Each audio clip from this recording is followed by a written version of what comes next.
And so stories are fundamental because what they allow us to do is they allow us to create shared imagined realities. And this is the key thing that makes humans different from other animals, is that we can have a shared imagined reality that allows us to then coordinate in larger groups. Same thing with money. If we didn't all believe in money, then how would we have this ability to pay each other and transact? So why did I switch from AI to blockchain?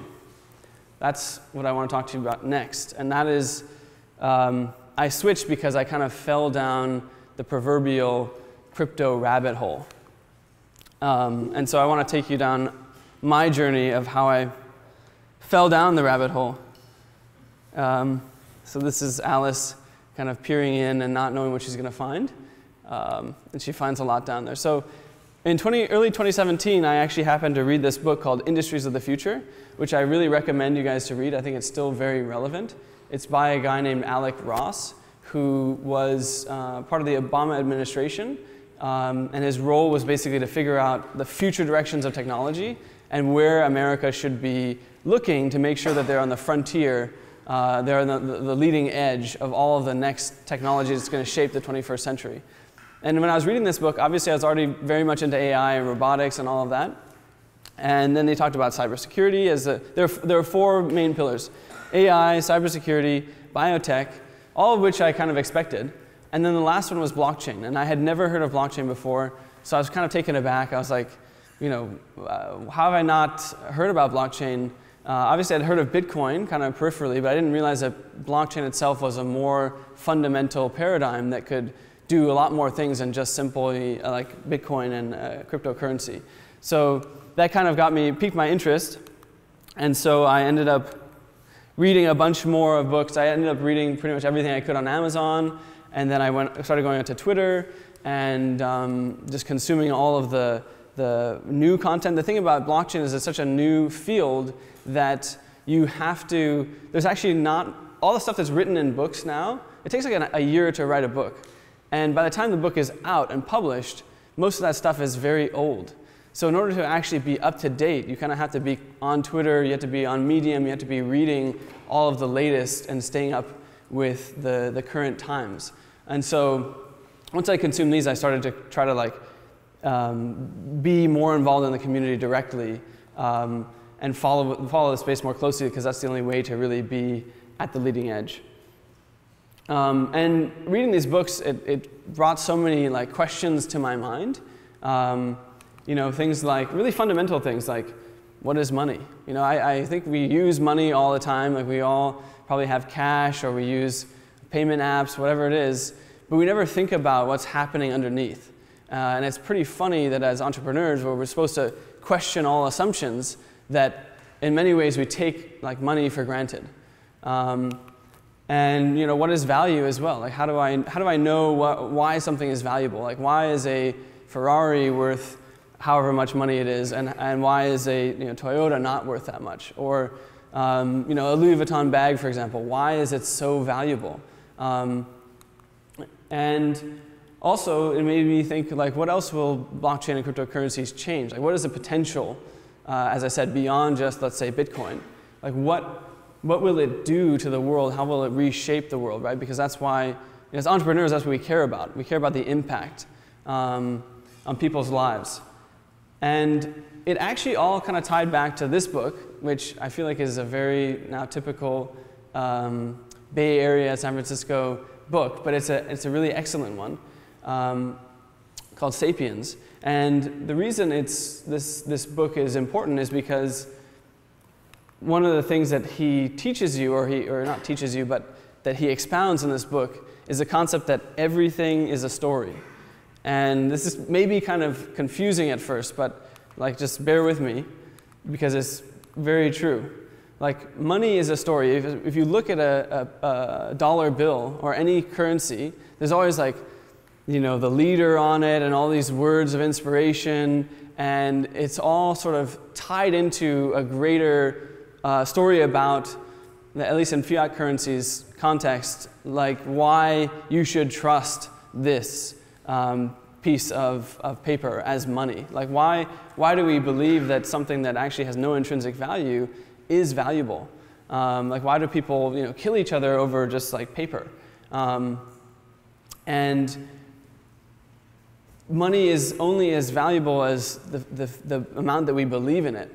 And so this is sort of like kind of a weird thought to have, but the more you consider it, I think the more true you realize it is.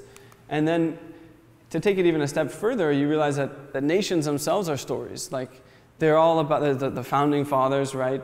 They wrote the Constitution, and then 250 years later, we're still here building the United States of America. But in reality, there's no physical United States entity. There's no like physical reality that is the United States. There's no entity. It's just kind of a shared imagined reality that we all believe in and all buy into.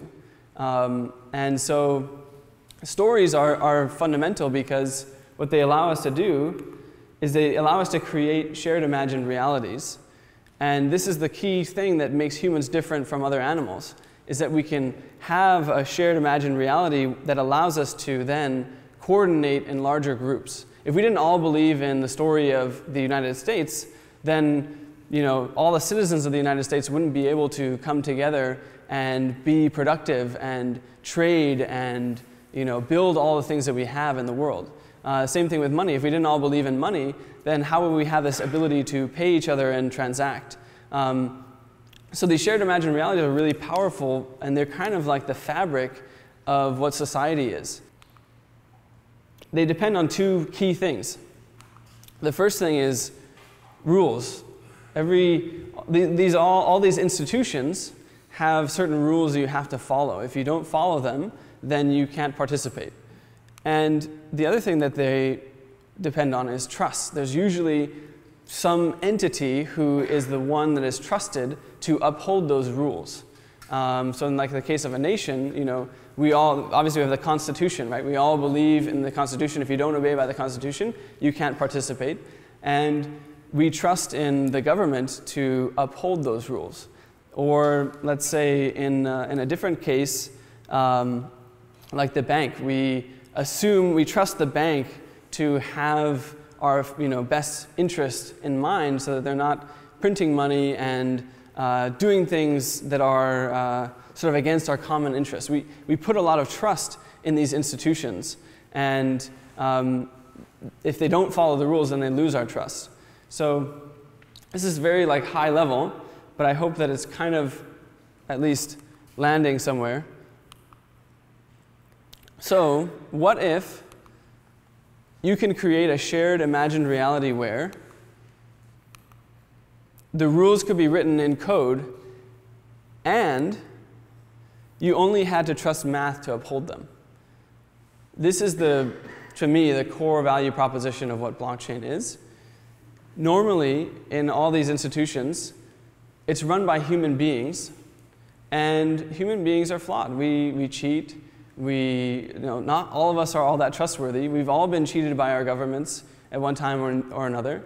I don't know if we even really trust. Actually, in the previous slide, I had a photo of Congress, and I don't know if we trust our politicians all the time to have our best interests at heart. So my point is that obviously certain things can only be done by humans, but the more that we can leverage something like this, where the rules can be written in code. Code is not something that it's an algorithm, right? You can't. It just flows. You can't just skip around, and you could just trust math essentially to uphold them. That way, you don't have to worry about someone cheating you. You know upfront, transparently, this is what the rules are, and this is how I know it's going to be. I can verify using math that the rules were followed. That is the core value proposition of blockchain. And to me, that's actually pretty mind-blowing, because it's that fundamental, that it can change something as important as money or even the way we run our countries. Obviously, these are very long-term visions, but I do believe that blockchain will impact things as fundamental as this.